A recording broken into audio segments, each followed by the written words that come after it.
Hello, good evening. Bali, ngayon itutuloy natin yung pag-aaral natin sa Auto River 2025. Para mas maintindihan natin ng maigi, gagawa ko ng sample. Bali, napili kong sample is yung paggawa ng box culvert.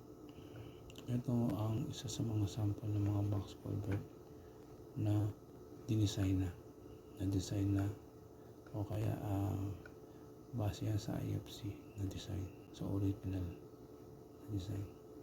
Bali meron sa mga schedule. Ito yung mga schedule niya, schedule ng dimension, schedule ng thickness ng slab at saka wall at saka mga bakal. Itong magentang to ay ang gagawin natin, isang cell lang para mas mabilis natin matapos. Bali, ito yung sinasabi ko, dapat binabasa mo yung notes ng mga nagdi-design. Kasi dyan ka magbabase sa mga reinforcement splice mo at saka sa mga concrete cover mo. Okay. Ito, bali kinapi ko yan, tapos nilagyan ko ng mga dimension. Bali, nilagay ko na siya rito. Ito na siya. Ngayon, yung kanyang L-bar, dalawa lang naman na bakal ang ginamit dito is 12 mm at saka 14 mm. Kaya yung 12 mm 0.20, yung L at saka yung 14.5. Yan naman, pwede naman mas malaki pa dyan. Basta huwag lang liliit dito sa binigay nila na standard L-bar. Kasi minsan kasi sobra na lang siya ng 0.1. Puputulin mo ba yung 0.1? Hindi na. Isama mo na yun sa cutting list para wala kang makikitang waste sa site. Eto. Papansin mo merong bar dito sa bottom bar. Pero meron isa pang bar dito. Bali pag ganyan ang mga drawing, automatic na hindi yan magkapatong. Dahil kung magkapatong yan, dapat ang spacer na gagamitin mo yun is 20 mm o kaya 3/4 o mahigit pa sa 3/4. Dahil kapag mas mali sa 3/4 ang gagamitin mong spacing, magkakaroon ng void yan pag binuhusan mo yan. Kaya yan, drawing lang na ganyan para makita mo na meron dalawang bakal. Pero ang arrangement niyan is magkadikit. Hindi siya magkadikit, kumbaga mag-isang layer. Kaya kung ang spacing nito is 150, tapos ang spacing nitong edge na to is 150, ang lalabas na sa side, magiging every 75 mm meron kang bakal. Kumbaga 150 sa isa, 150 sa isa. Kaya kalahati. Bali extra bar at saka ito yung main. Ganun din itong L-bar. Itong L-bar na to, saka itong U-bar na to, malaki. Yung blue, yung B, at saka yung A, isang linya lang yan. I-drawing lang nilang ganito para mas maintindihan mo. Kaya, mas maganda meron kang knowledge sa site bago ka execute ng drawing para sa mga bakal. At saka kahit saan trabaho, dapat meron kang knowledge sa site. Okay, gagawa na ako ng section ng box culvert. Ito yung ginara. Hindi ako ganun kagaling mag-AutoCAD, pero try natin. 2.5 tapos 2 meter. Ako ginagawa ko, dinodrawing ko muna siya lahat bago ilalagay ng layer. Kasi mas nabilisan ako pag gano'n kaysa gagawa pa ako ng layer tapos para continuous yung pag-iisip ko. Ngayon offset ko ng 0.5 kasi yung thickness ng slab is 0.5. Babawasan ko lang ito ng 0.1 kasi yung wall niya is 0.4.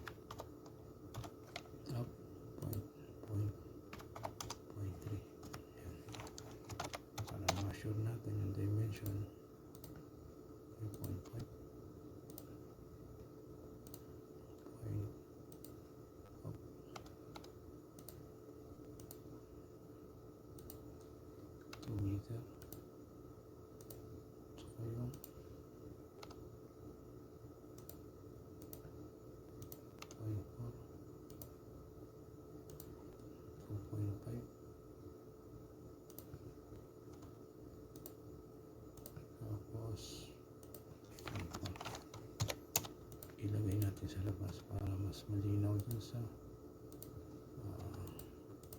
kulang. Okay. Yun na yung spacing niya. Yan, yung L-bar niya, top and bottom, meron siyang L-bar sa outside surface niya. Bali, ang requirement is 0.35 ng S niya. Lagay na tayo ng okay. Sabi niya 0.35 ng S. Kung 2.5 times 0.35, 0.875. Ayan, mag-offset tayo ng 0.875. Okay. Tapos, i-measure lang natin ito. Okay. Yun yung sa baba naman, sa wall naman, 0.3 ng height. L. 0.3 ng height is 0.63. 0.3 times 2, 0.6. Offset ko ng 0.6. Yan naman sa ngayon, gagawin natin yung P. Yung B muna, 12 milli. Naka-offset ka ng 5. Okay. 75. Yun ang complete cover niya. Sa out kasi na naka-expose daw sa earth, yung mga lupa, yun yung 75. Tapos yung hindi naka-expose is 50 mm. Gamit tayo ng offset. Okay. 12 milli ang kailangan natin. Tapos negative 75. Kasi pag positive 75 dito sa kabilang side, pag negative sa loob. Okay. Ngayon, hindi ko mo siya gagamitin ito para makita mo kung paano magdugtong. Okay. Okay, 0.75 hanggang dito. Tapos 0.5. Enter. Okay. Yan na yan. Naka-offset ka na po dyan.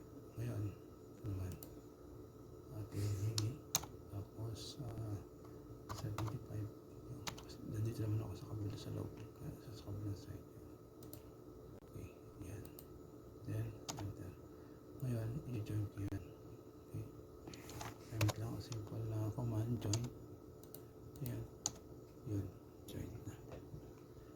Ginamit ko yung offset. Okay. Ngayon naman,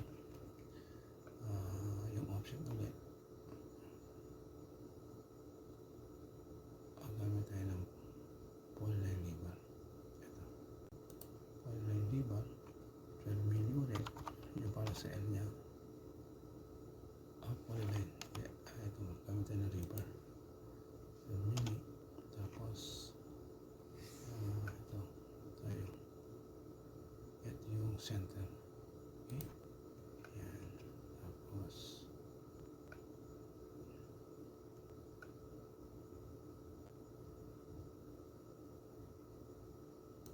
okay.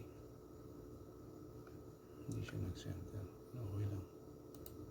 Kahit hindi siya nag-center. I-adjust lang natin. Okay. Move.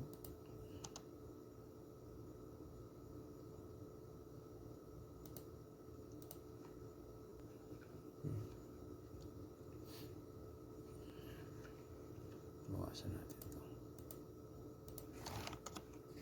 Okay. Meron ka ng L-bar, bar A, ito yung bar B. Okay. Ito naman yung bar, ito, bar D. Gamit tayo ng polyline. Polyline. Kuha ko ng polyline dito. Okay. Hanggang dito. Tapos i-convert natin ng bakal. Ito. Polyline lever. Siya ay 40 milli. Okay. Kung nagkamali ka at nalagay mo ang 12 milli yan, gusto mo palitan, walang problema. Double click mo lang siya. Yan, papalitan mo 14 milli o kaya 12 milli. Yan, palitan natin ng 20 milli.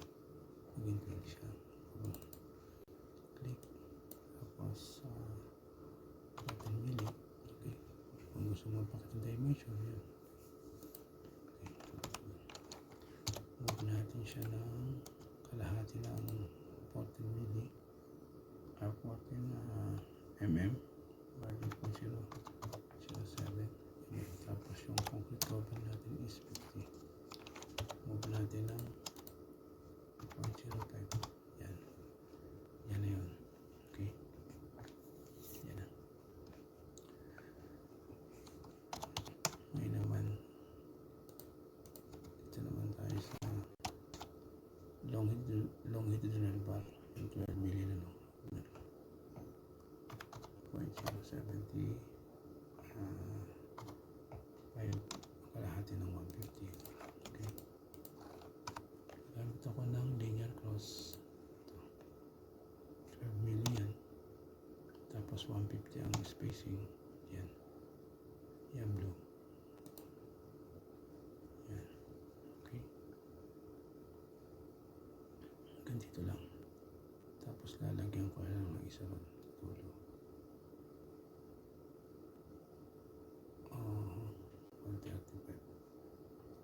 1.35 meter. Yan. Tapos lalagyan ko lang na isa. Okay. 12 milli. Okay.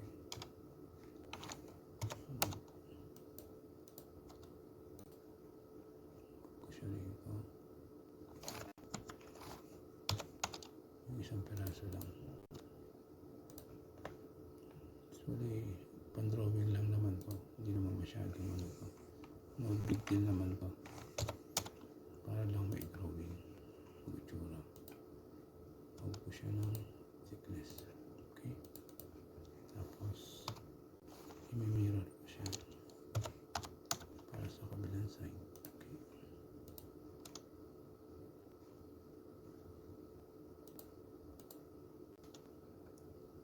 Tapos, copy ko siya dito sa baba. Kasi pareha silang 12 milli ang longitudinal bar.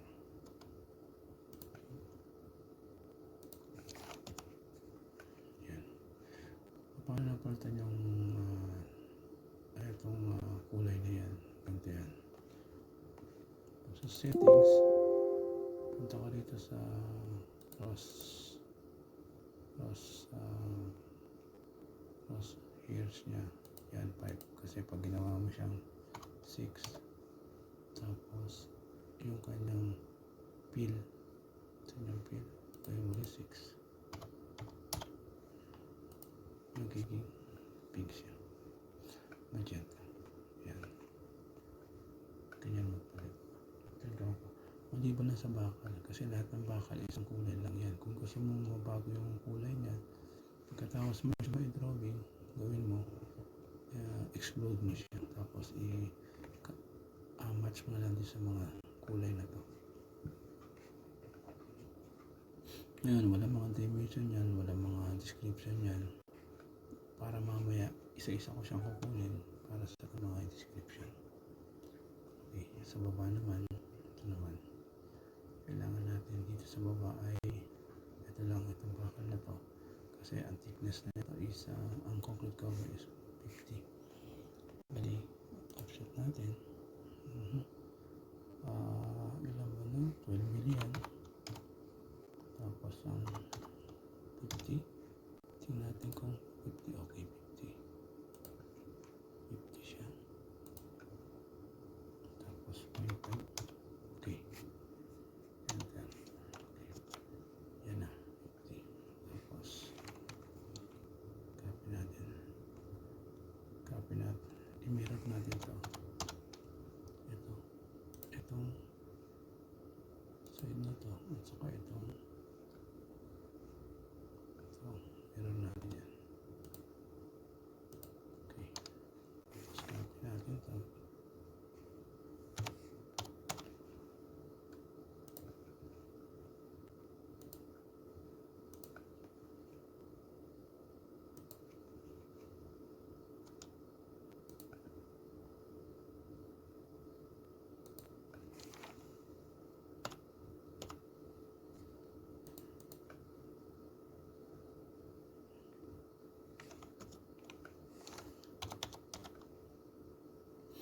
Bali, i-align natin to dito para isang alignment dyan.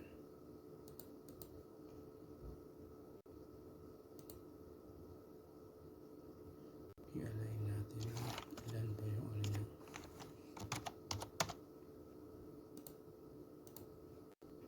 0.03. Ayan. 25 is ulit 25 yan.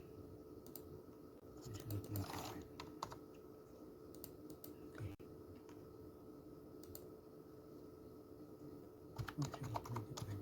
Ayan. Ganun mo sa kabila. Okay. 0.25. Ayan. Okay.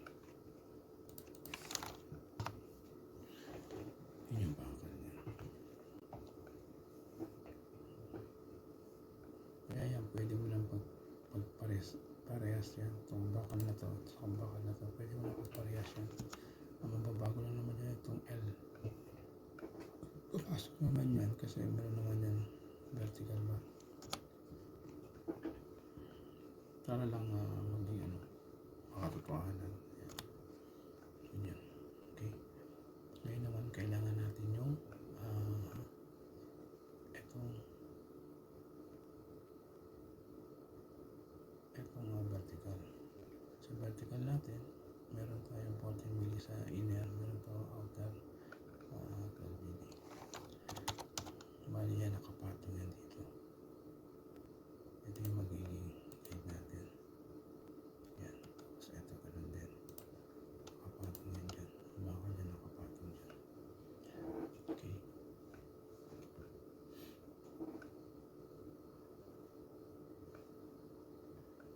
Gamit tayo ng line. Gamit tayo ng ito.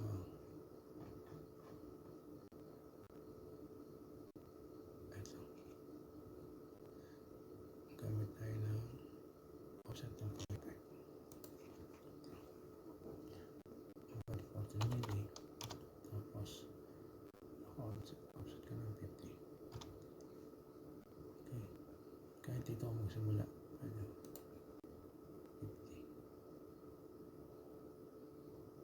50. Hindi tayo gagamit na naka-offset. Gamit tayo ng ito. 14 mili. Tapos yan.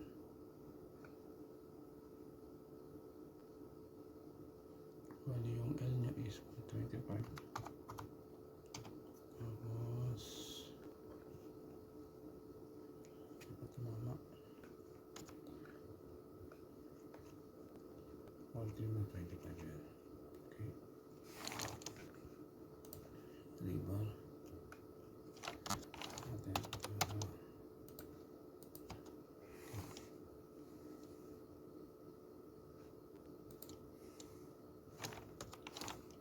gawin natin ng 0.25 or 25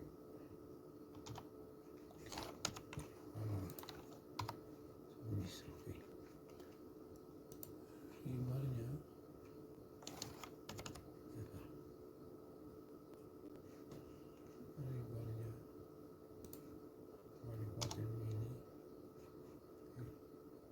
Start tayo dito.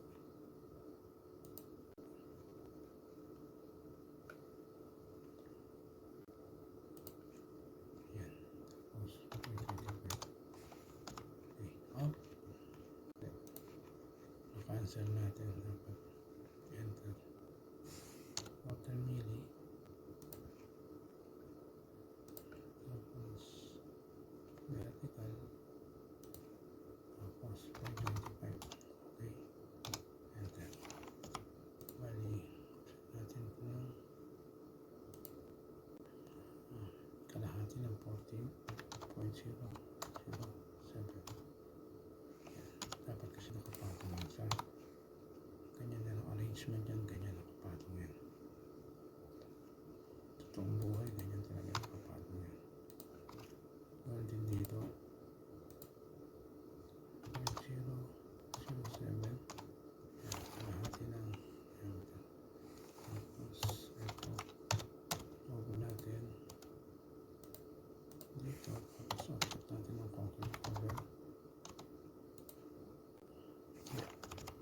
natin. Huwag natin ng pocket cover. Yan. Yan yung bakal na yan. Tapos yung outside naman niya, yun yun naman ay yung outside niya, siyempre, para makita, ilagay natin dito sa may side na to. Kaya kahit yan na lang. Kahit para makita. Tapos, pwede ko lang copyhin yan. Copyhin ko yan. Copy ko. Okay. Para lang iba tayo, ibang way naman. Copy ko. Yan. Tapos, gawin ko siyang 12 mili. Double click ko siya. Gawin ko siyang 12 mili. Okay. 12 mili. Ngayon, yan. Hindi siya nakadikit. Naman. Tapos, ang kanyang ito is 0.2. Yan.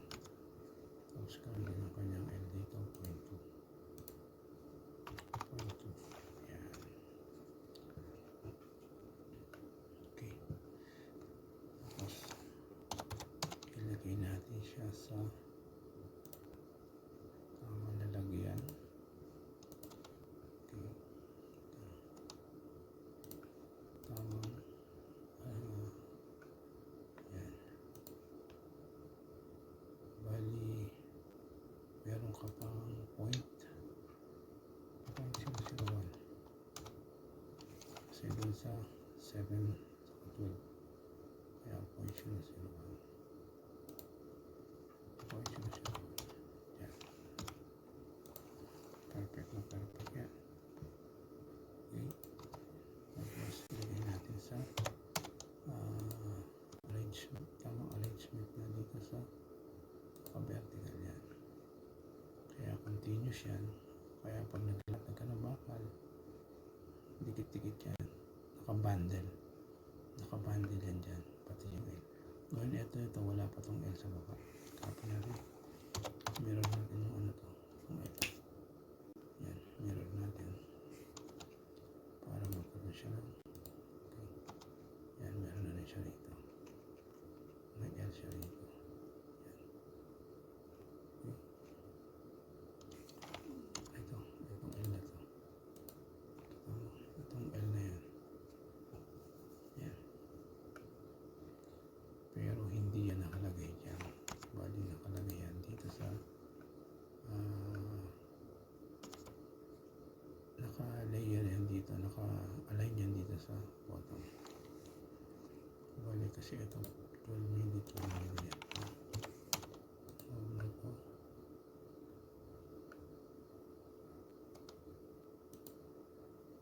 Yan. Okay. Perfect.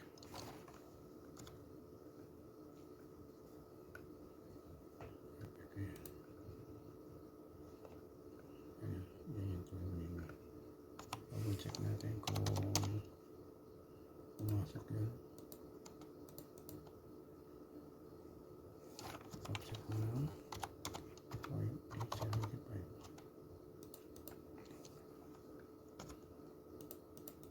Pasok. Okay, pasok siya. Tapos ito naman subset mo ng 0.6.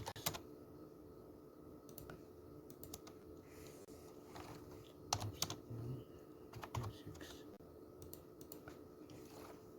Kulang siya dahil kasi yung thickness niya. Okay.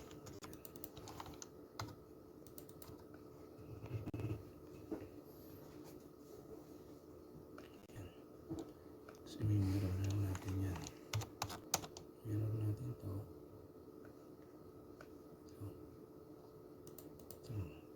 Itong L-bar. Mirror natin itong L-bar. Itong vertical na inner, vertical na outer. Saka yung L-bar na itong top.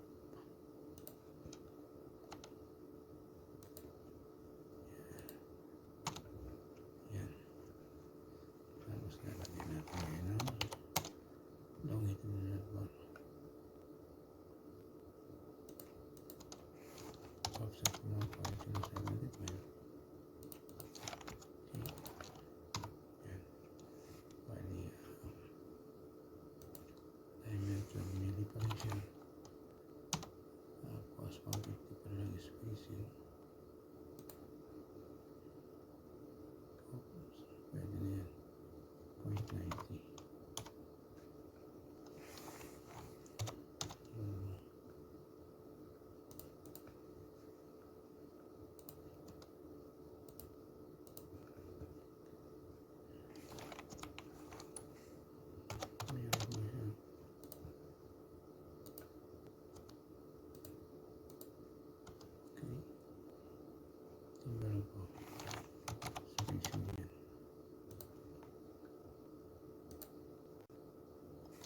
23 tayo sa bayan.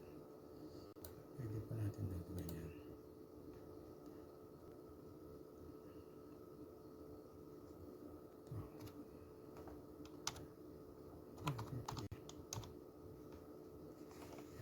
Oh, dami.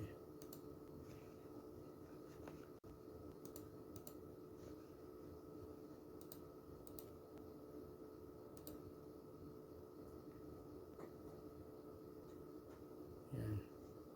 150 pala. 150. Okay. Copy mo.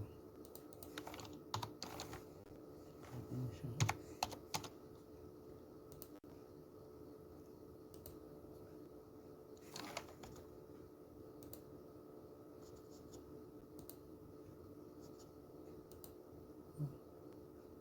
Kaya pala nagkaroon siya ng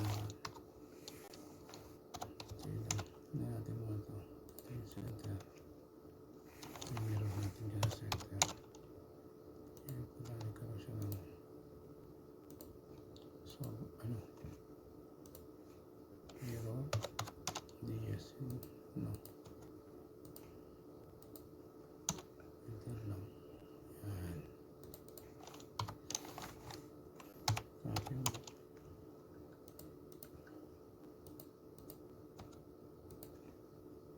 Yan. Tapos meron mo siya dito sa kamila.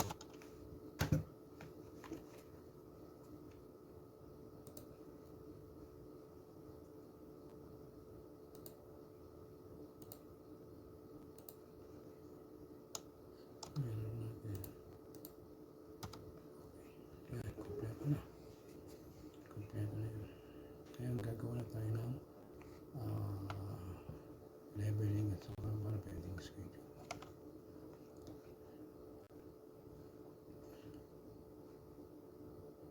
Okay. Bali, susunod natin gawin yung para pending schedule. Sunod na video na. Para hindi masyadong mahaba. Bali yan. Nagawa mo na lahat ng mga schedule ng bakal base sa 1 cell na convert 2 meter via 2.5 meter. Ito na siya. Okay. Thank you.